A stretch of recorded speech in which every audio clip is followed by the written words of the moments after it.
So I just wanted to formally introduce Jason and Anthony to everybody in the downtown core. We have hired Winged Whale with regards to the digital Main Street project that we're working on. And Jason and Ed have been the lead in this project with regards to the digital transformational grant. And so they were out and about just prior to Christmas, and you guys reached out to, I don't know, most of our businesses in the downtown, so almost 300, I think. You guys did a great job, and I think we're at, what are we at, 43 grants, Jason? Is it 43 or 34? I can't remember the number. I think it's up to 43. You mentioned it yesterday, right, Anthony? Yeah.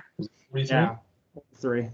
So, which is amazing. So that represents, 43 times 2,500. That's a lot of dollars in regards to digital dollars that have come into our downtown through the Digital Main Street grant. And for the next 6 weeks, they're going to be offering digital marketing workshops. So today we're going to kickstart these workshops. They're going to be 30 minutes long, and then the rest of the workshop for the hour will be Q&A for you. And today we're going to start on how to build a digital strategy. So I'm going to leave it at that. Jason and Anthony, it's all yours now. Awesome. Thank you so much, Susie. Yeah, thanks, Susie. So I'm just going to share my screen real quick, and just let me know if you guys are able to see my screen right now. Yep. Awesome. So this first webinar, as Susie said, is about defining a personalized digital strategy. And this is just going to be the first of seven webinars that we'll be doing every Wednesday, starting this Wednesday at 9 a.m. And we'll be going from the bottom up, starting with the very basics of how to define a personalized digital strategy.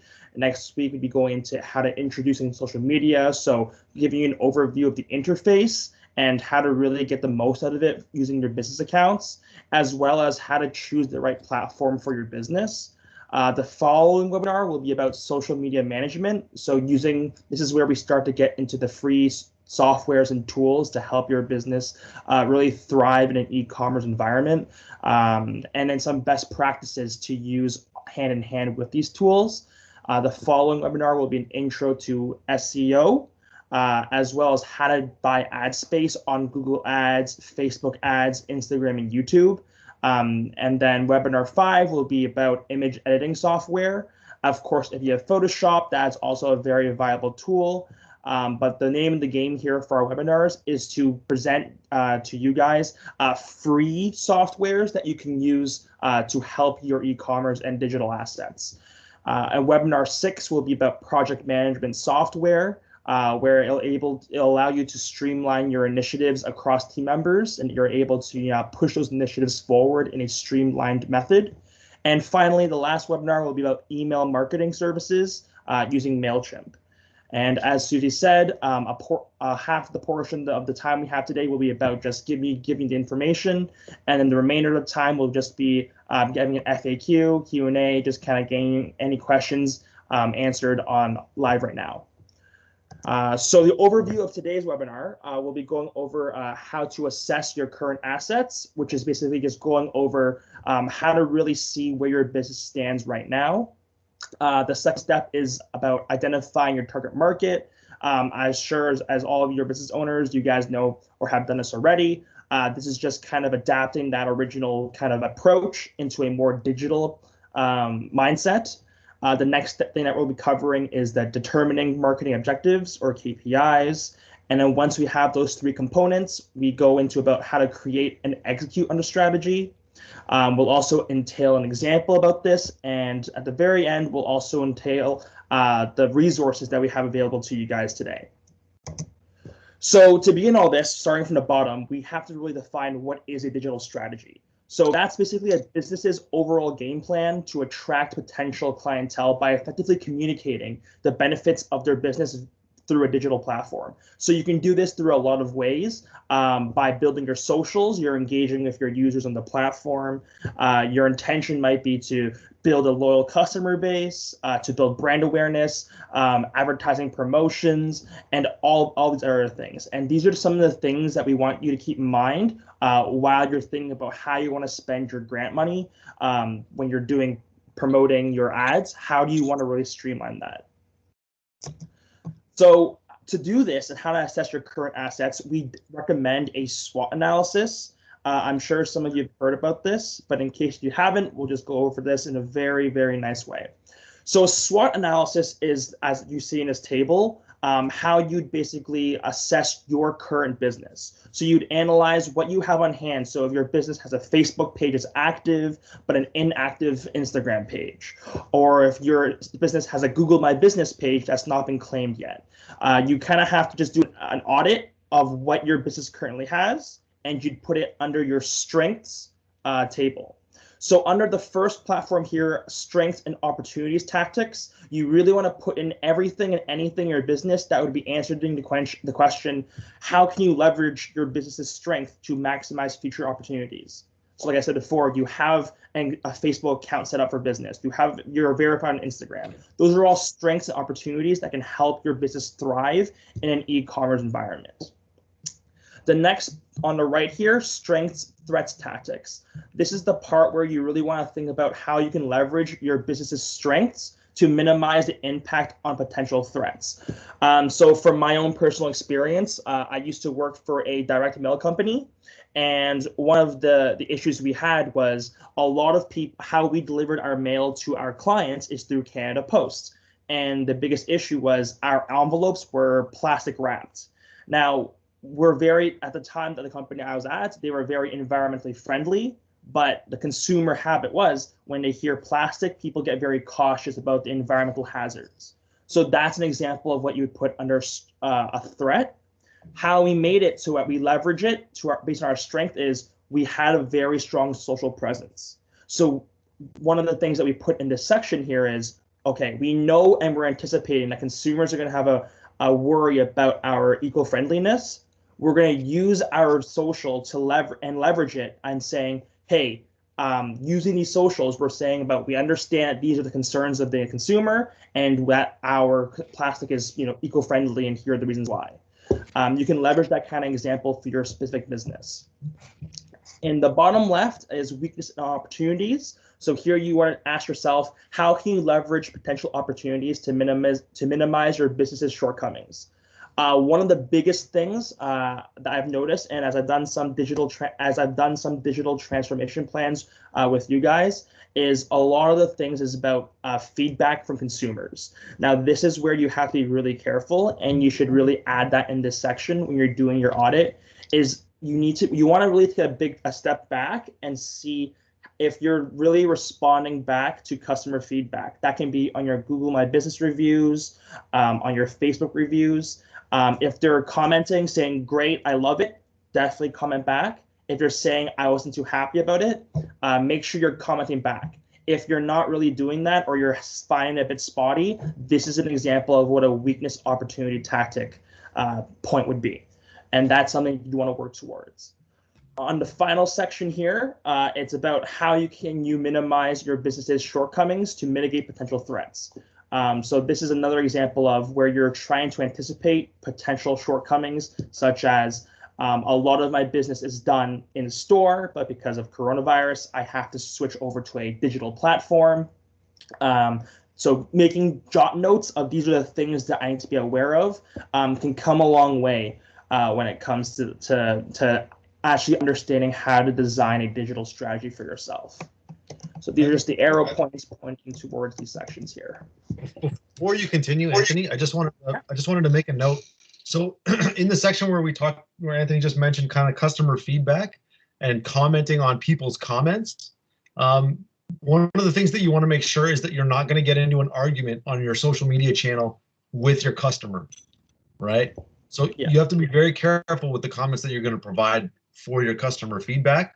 And typically the approach you want to do is try and take any negative feedback offline, which means, appreciate their feedback and then try and get them to respond to you again via email or a phone call, so that you're not going down this rabbit hole of arguing with a customer about, oh, well, they didn't do this, or, you know, it was your fault, you used our product wrong, or things of that nature. You want to make sure that you're going to appreciate their feedback, let them know that you value that, but then take the conversation offline, because nothing looks worse than when you get into an argument with a customer, because at the end of the day, any other customer that's looking at that thinks the customer is always right. And you're just going to look real bad with an argument that goes a long way down your social feed. So just to add on to great point, Jason, one of the biggest points that I like to add on is that with reviews, like Facebook and Google My Business, it's usually a 5-star rating. Now, the best practice for reviews, and I'll go more in depth into it when we go into the intro to social media component next week, but just a little quick gist is that usually you want to respond to every review, regardless if it's positive or negative, right? Because it shows that you really care about your clients and your customers. So if the person gives you a 5 or 4-star, say thank you for your feedback, and that's great. That's all you need to do. If it starts going to the 3-star, 2-star, 1-star rating, that usually means that the customer wasn't satisfied with the experience. At that point, like Jason said, take it away by having, what's a good way of doing is having a preemptive script that you can kind of adapt to each situation, where you go like, hey XYZ, we apologize for the inconvenience. Why don't you contact us here and we can discuss more about this specific issue. That way you take it away from the social, away from the public eye, and you're able to understand, was it a fault on our end where we can improve on, or was it just a miscommunication? The next step is that once you've done your audit of your own personal business, the next step is to identify your target market. So this determines whom you should be expanding your reach towards. Because when you're using your grant money for ad buy, you're building a website, you want to tailor it towards a specific audience. So how you do this is you want to find certain trends and quirks and other behavioral factors that can help identify your niche audience. So the main 4 factors are age, location, language, and other behavioral patterns. So you want to start, a good starting set is to assess your current existing customer base, taking notes of any trends you recognize from the above factors. And then from there, you can compile what's called a buyer persona. So a buyer persona is a detailed description of someone who represents your target audience. So you're trying to embody all of these traits into one representation and individual. Now keep in mind, this individual is not a real customer, but a fictional representation that embodies the characteristics of your best potential customer. This give the persona a name, a demographic detail, interests, behavioral traits that reflect your niche market. And I'll go into detail about how to do that, an example of it after. The next step is to determine marketing objectives or key performance indicators. Now, the best way to do this is to follow what we call an acronym called SMART goals. Okay, so you want every goal you set, every amount of money you put into Google Ad Buy, every initiative you do for your socials to be a step forward to achieving this SMART goal. Now, a SMART goal is defined by the acronym. Specific, meaning that you want it to be as specific as possible. Measurable, which means you're able to definitively quantify what this is. You want it to be achievable, relevant, and time-bound. So a very good example is SMART goal would be, I want to increase my website traffic from our socials by 25% in 2 months. It's specific to website traffic. It's measurable because we want to aim for a 25% increase. It's achievable because depending on your business and the numbering, it can be achievable. It's relevant to e-commerce because socials are a huge part of your e-commerce initiatives, and it's time bound to 2 months. Now, this is an example of a SMART goal. You can play around with the numbers as you wish, and it's up to you how you want to determine that. So when it comes to creating and executing on this strategy, the name of the game here is to design creatives and captions to best appeal to your target audience. And when I mean by creatives, I mean original content. That can mean you taking out your smartphone and taking a picture of your storefront, or taking a picture of your newest shipments or your newest pastries, your newest product line. Those are all things that can be considered creatives. You want to ensure that the customer journey from start to finish is as smooth as possible. The customer journey is essentially, if I were to approach your business as a customer, what is my experience going to be like? So if I hear about, Jason's shoe store, what's the first thing I'm going to do? The first thing I'm going to do is I'm going to Google this and see what are other people saying, which is why, going back to that previous conversation, why reviews are so important. You look at the reviews, you're seeing, okay, he's responding to his customers, he cares about his customer base. You look at their website, okay, that just authenticates your business. You see how smooth it runs. And then afterwards, look at the socials. Maybe they're posting something fun. Maybe they're posting a promotional code that I can use to my next purchase. These are all things you want to kind of keep in mind when you're kind of just going through that customer journey. You really want to take advantage of these free tools and resources in the execution phase, which will explain more in the coming webinar weeks. The rule of thumb when you're kind of creating and executing on your strategy is something that we like to call the rule of three. This is basically how you want to interact with how you want to behave on social using your business account. So a third of your interaction should be interacting with your users, meaning you want to be liking other people's posts relevant to your industry. You want to be commenting, that looks great, can't wait to see this, or can't wait to try it out. A third of your interaction should also be sharing relevant posts to your industry. So if you're a consumer line of products if you're selling jeans, for example, maybe there's a new kind of material that's more relevant, definitely sharing that, or new shipping material or methods. That's another thing you can show as well. A last third of your interaction should be posting your original content. And like I said before, this is where you post your storefronts or things that really make you stand out. So we're going to put all of this together into a scenario now. And this is going to kind of give you a detailed case study as to how what we just said kind of fall into place. So we'll take Chase here, for example. Chase is the owner of a bakery store in downtown Brampton. So now he's going to first do a SWOT analysis. He's going to do a deep dive on his current business. He's going to research his target market and see what he's lacking, what he needs to do, and all that kind of stuff. Chase only has a Facebook setup for his business, a Google My Page, and a website.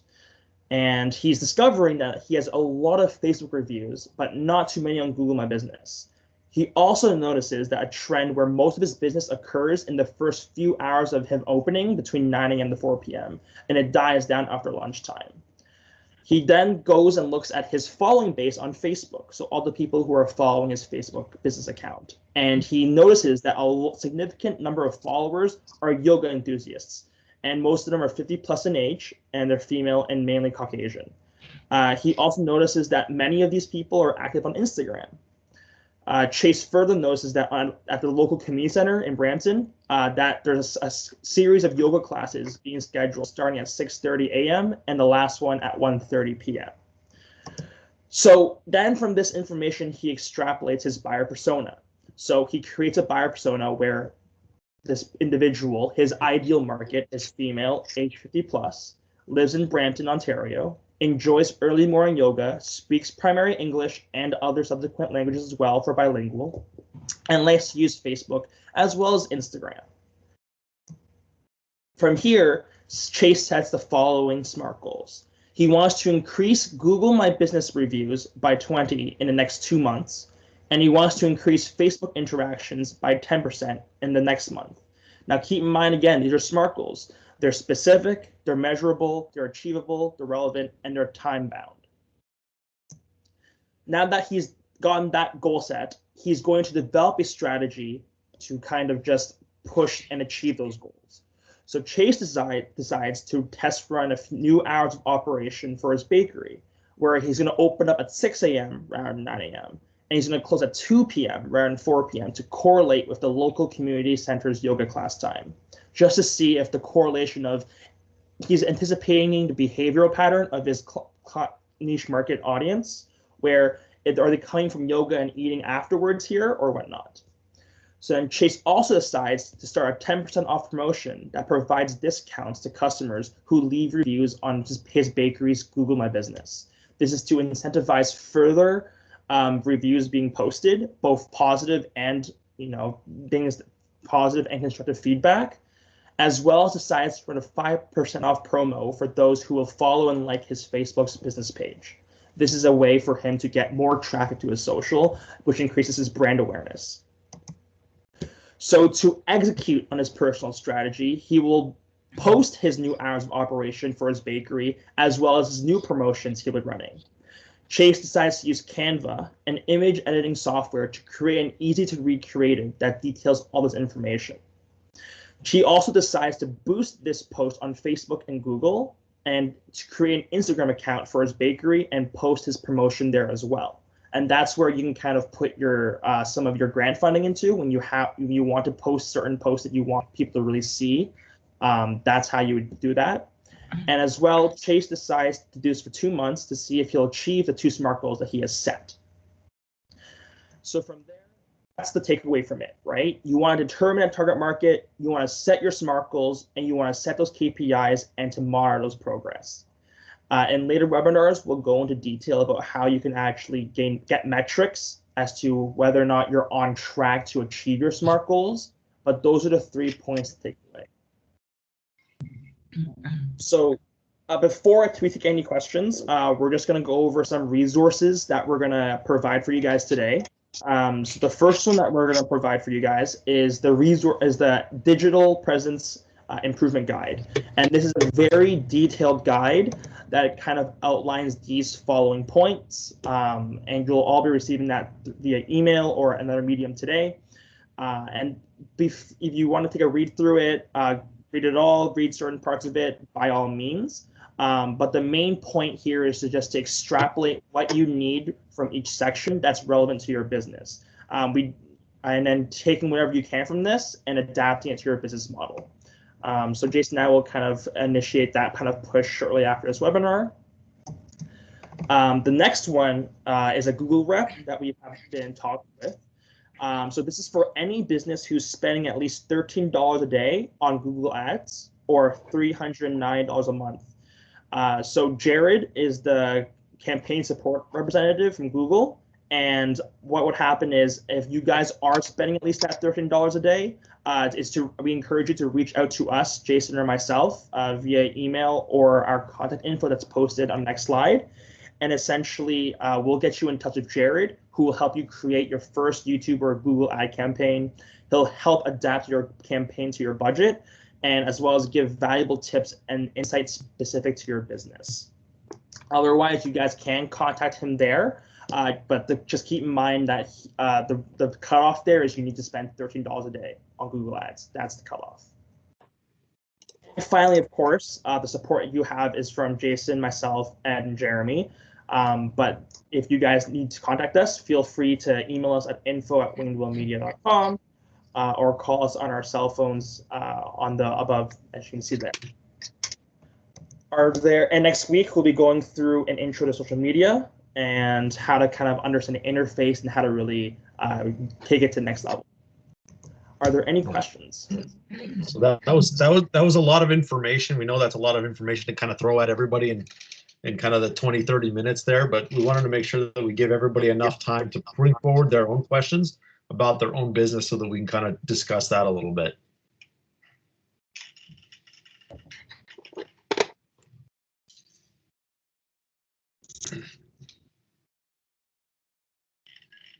Okay.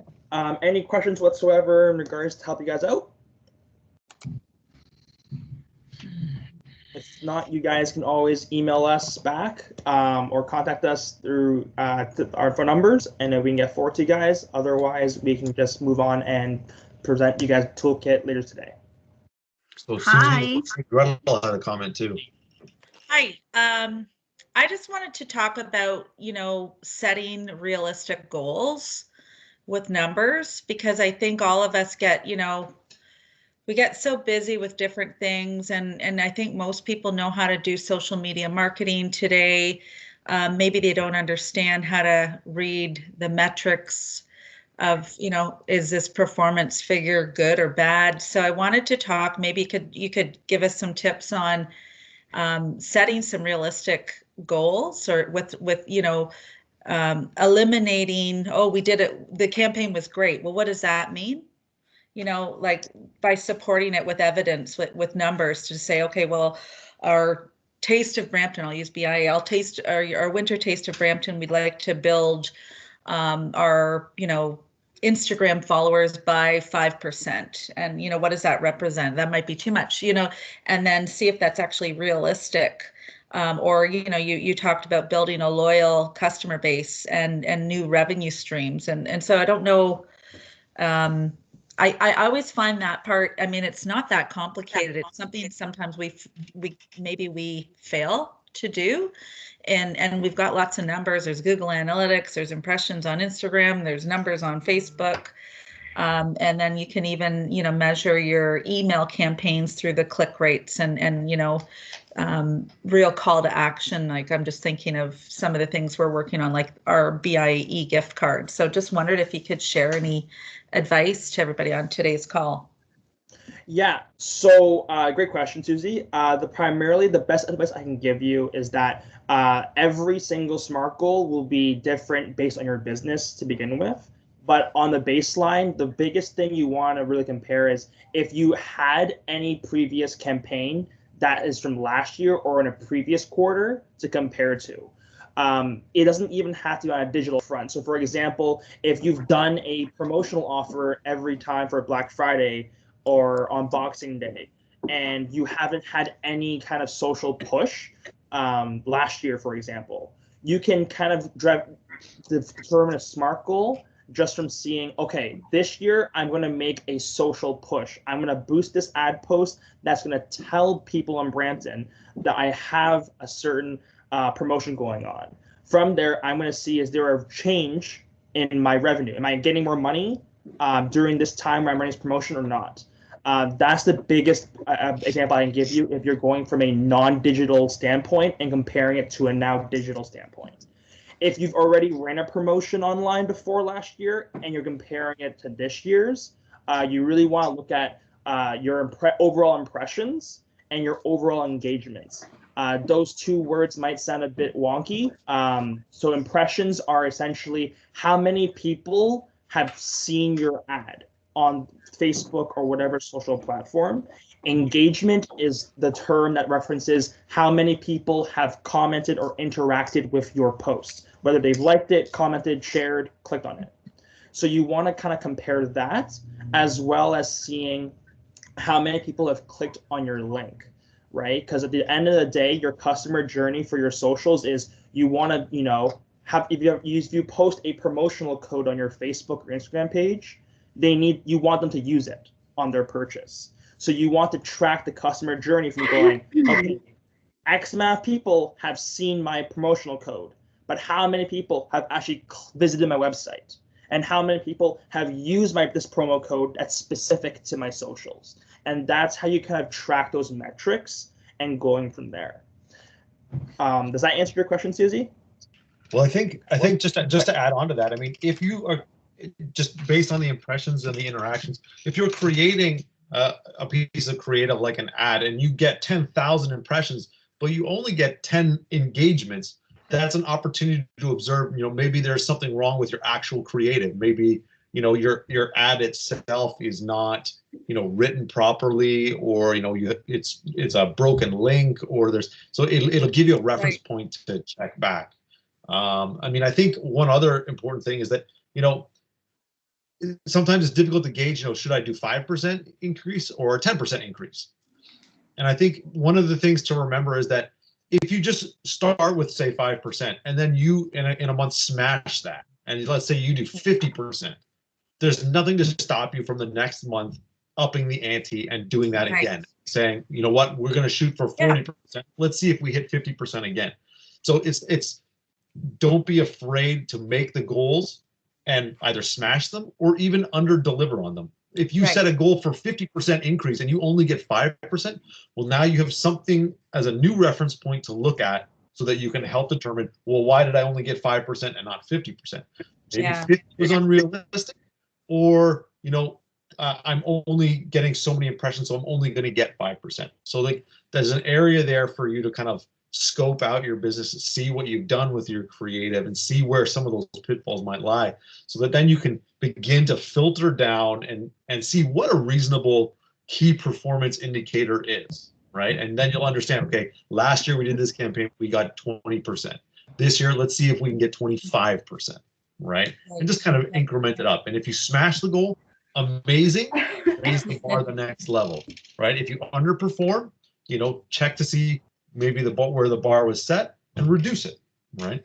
Right. No, thank you. I just I think, because it's a new year, I'm, just trying to myself for our own benefit for the BIA, like how do we, everybody needs to set some goals that have like with an evidence base with numbers. So you actually know how well you are doing or not doing. And, sort of like it's almost like looking in the mirror and going, okay, well, and sometimes the campaigns won't work, right? Like that's just sort of the learning curve of, XYZ marketing campaign or business initiative that you're doing. So I know Gretel had her hand up too. Mm-hmm. Gretel, Go ahead, are Gretel. you there? Good morning. Good morning. I have a question. A couple of years ago, I heard that offering certain amount of money or offering discounts to your customers to leave reviews on your social media is not as great practice to do. Had that changed in the last month or year? Is that okay as well? Love. So, do you know where did you? Out of curiosity, where did you hear that? Where it wasn't as good. I really don't remember. But I hear it from different people in workshops and seminars. And if you talk to people, some of the other colleagues so also maintain the same position. So I'm curious if that had changed. So, for my understanding, as well as I've done this for other businesses, as well as for my where I used to work full time at the direct mail company as well. At the name of the game is you have to kind of understand where the customer is coming from. Now, the biggest thing to point out is that without incentives, people that typically leave reviews are people who've had a negative experience, right? So you want to add a kind of promotion in order to get them to, leave a positive review so that it gives you that authenticity on Google My Business or Facebook. In terms of an SEO standpoint, where it affects your search engine optimization, there is no negative effect if you choose to use a discount code to promote them, but you are certainly not limited to using discount promotions to incentivize people. There's in terms of what's been negative, I don't see any kind of negative implication on a digital standpoint, because that's not how SEO computes, right? It just sees how many reviews you have. They don't really take into account how you've gotten those reviews, provided those reviews come from an actual source that's legitimate. So it doesn't sound like you're buying your customers.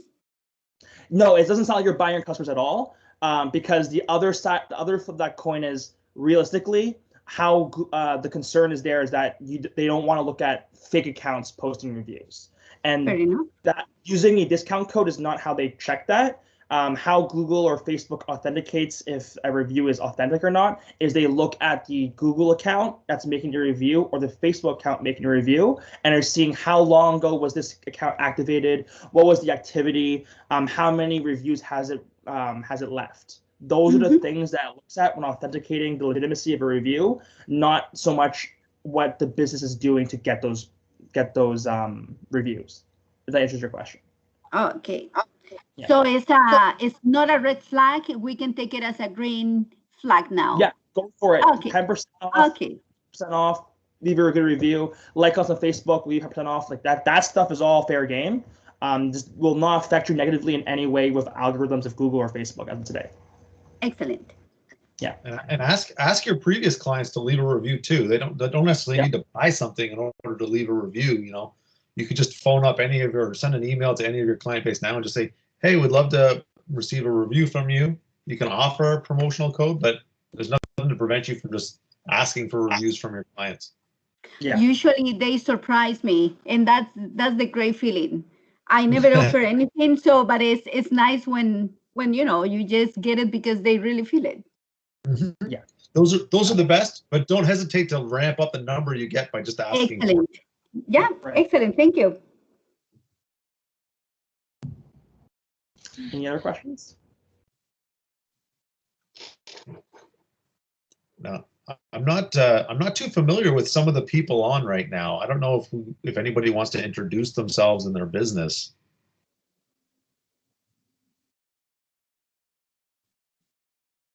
It's a bit early. Okay. I think you know Larissa, right? You guys know Larissa? We know Larissa. Okay. I know we've got Karen Darling on the call. I don't know if she's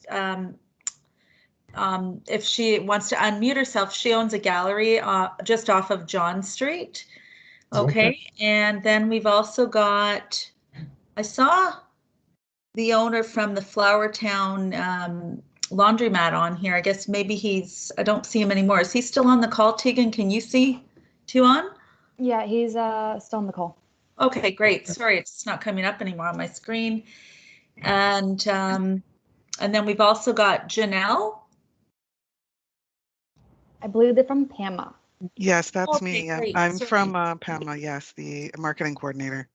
Hi, And I Janelle. also have a personal business as well, so this is helping on both ends. Great. Okay. Did you have any questions? Did you want to offer any insight or? I'm still thinking. I might pipe up in about 2 minutes. Okay. So I mean, I think just kind of one of the main things is that, I mean, from our work with Digital Main Street, we've found a lot of businesses that didn't have a real prominent digital presence, and so one of the main things is just to get started, right? Just go for it. Don't be afraid about setting your KPIs. Just go for it and begin to see where it takes you, and then refine your process from there, right? Just to add what Jason said as well is that you know, we're here to help you guys out, and if you guys have any questions in terms of how to define a strategy relevant to your business specifically, how to go about setting up a Facebook account, all that kind of stuff, we're here to help, you know, set up that infrastructure for you guys. So keep that in mind that if you know you need that support, it's there for you as well. I tried to drop the manual that we put together into the chat, but it wasn't letting me. So I don't know if Tegan or Susie, you're able to, but this document here lays out a lot of the kind of steps that need to be taken and the information. And we'll be able to blast that, and hopefully we can put it up on the BIA site. But this will give everybody kind of some of that foundational groundwork. You know, this call is being recorded, but if you wanted, you could go back to that document and just kind of look things up and see what we were talking about and see some of the examples that Anthony had written in there. So Jason, is that the 57-page document you had sent us? Yeah. So that is attached to this meeting invite. So if you go into the calendar invite you received, it's attached to there. For some reason, I can't get it attached to the website. I think it might be too big. Okay. Well, we can work on the format for that. I will try and pull it up. Is there a particular page you want us to go to, Jason, while I'm pulling it up? No, not necessarily. I just wanted to. I didn't know if everybody had seen the document in the email invite, or if you know. I just wanted them to make them aware of the session, or of the resource. Right. So yeah. that even after the session, they can ask for the recording, or they can go back to the document and look at, you know, kind of the first section, because the document really reflects a lot of what we're going to be talking about in the sessions, plus more information. So that's it's just a great document. Thank you for putting that together. I went through it last night. I didn't have a chance when you sent it over, but it's a really good tool for business owners. So it's called, the 2020 Digital Presence Improvement Guide. Can you guys see my screen now? Yes. Okay, great. And yeah, it's like an awesome platform or tool for, which goes through so many different components of building a digital strategy and choosing the right platform. And then it goes into how to buy ad space, best practices, and a number of resources that you can use, including Hootsuite, Linktree, Canva, MailChimp, GoDaddy, Yoast, Dropbox, Bitly. I've never used Bitly. Trello and Pexels. And then there's also references in this guide of different marketing businesses and different specialties. So, what you're, if you're looking for, I'll just scroll down because I looked through it yesterday. It's a great doc, guys. Well done. Hold on. So the biggest thing I can point out is, the step-by-steps. We've outlined exactly how to do all the ad buy, and we have screenshots to reference, a step-by-step how to do it. As well, the glossary at the very end outlines, basically, I know a lot of the words might be different or unfamiliar.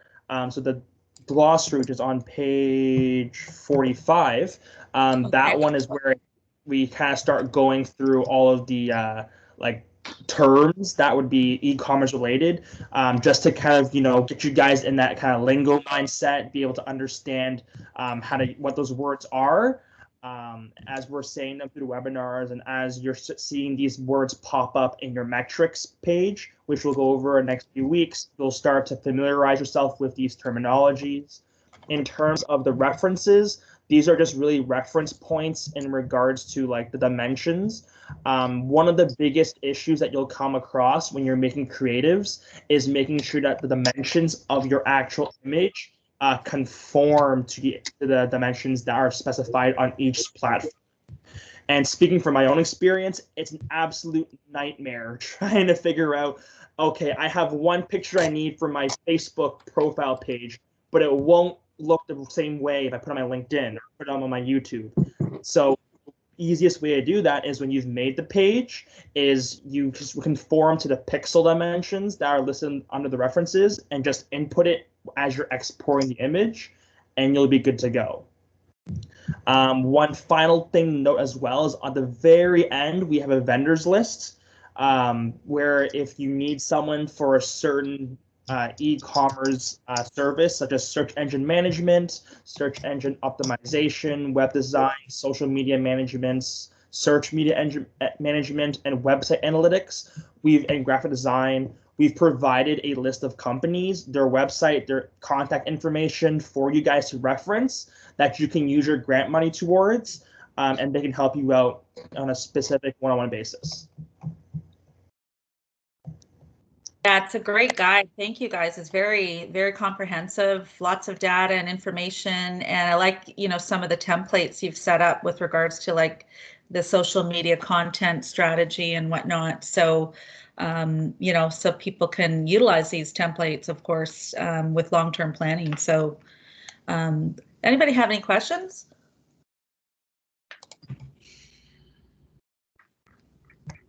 So next week, let's talk about the second workshop.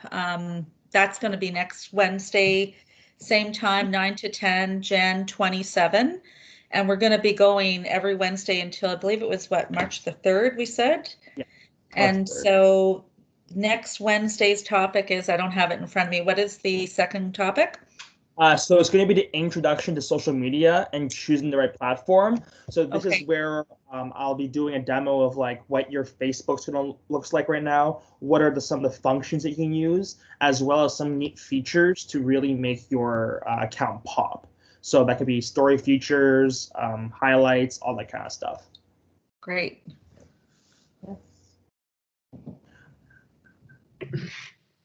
Okay. with regards to, just this is more of a question to Jason and Anthony, with regards to all the outreach that you guys did with Digital Main Street and the transformational grant, what was the feedback, or do you, I don't know if you guys can answer this today, because I know some of the businesses are just getting ready to get their grant, but was there some commonality in different projects? Like, are businesses looking at rebuilding a website or redoing social media campaigns and content, or is it all over the map? I know for my own outreach, it was a lot of building website, retooling website. I think that was probably the main kind of factor. I mean, there were quite a few in my groupings that didn't have any social media whatsoever, so that'll be something that needs to be brought online. But I think one of the main tools was building a website. And I mean that was for some businesses that didn't have an e-commerce, so they're just kind of service-based businesses that weren't selling anything necessarily online. But just as a heads up, and I know we talked to most of the businesses about this, if you are selling product online, one of the projects for Digital Main Street is the Shop Here program, where they will build you a e-commerce website for free.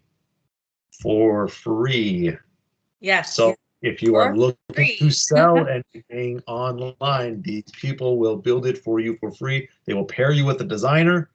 You will have 6 weeks with a designer that you can go back and forth with, and they will build you your e-commerce website for free. So if that is something that you are considering, and based on your business, you more than likely should be, that is something you should look into. I know the program closes, I think, March 31st. I'd have to double check. But that is definitely something you should reach out to. Let us know if you need help with it. We will set you up with Shop Here, get you their contact information, and you can reach out to them directly. Great. Yeah, no, that's a pretty good program. And then if you team it up with the transformational grant and you rebuild a website and then you add in your e-commerce, it's like easily a $5,000 to $7,000 marketing expense that's being covered through these programs at the provincial level. So yeah, absolutely. Yeah.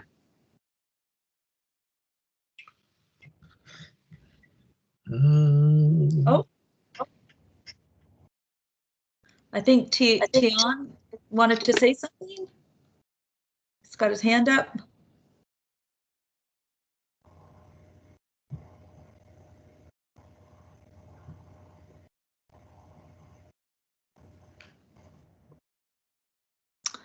Oh, you're on mute.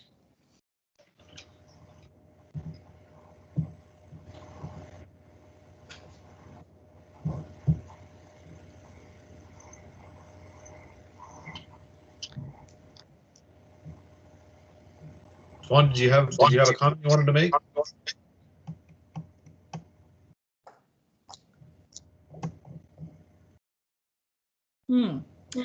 Okay. Maybe you could use the chat function at the top. There's a little, it's a second icon in. So it's just on the, right beside where it says hide participants. Not sure if you can see that.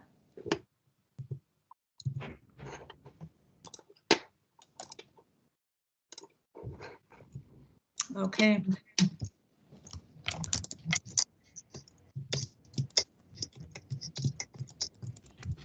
Okay. Well, I mean, if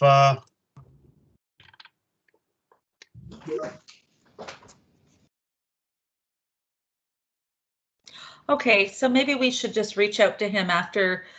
I can call you after this workshop, or Jason, maybe, we can figure, we'll follow up with that. We're close to 10 o'clock. So did anybody have any other questions or comments to share back to Jason and Anthony for today's workshop?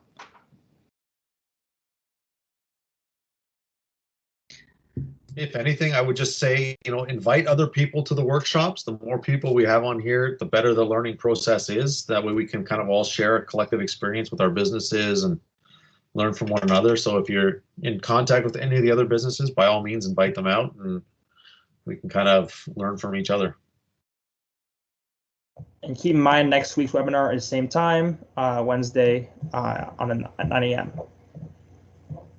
Well, thank you guys. This has been very informative. I would recommend if you've got time for those businesses on the call to do a little bit of homework with regards to kind of committing to some time to build the strategy, because I think time is always the big, finding the time to actually plan stuff in advance and I know it's really hard right now with everything that's going on with the lockdown, but even if you can dedicate 1 to 2 hours a week to build your digital strategy and explore some of these new platforms that have been mentioned, it'll get easier as if you sort of like working out, like we were talking about earlier today. So put some definitely invest some time into your digital strategy for your business, because it'll go a long way. Single click. Okay.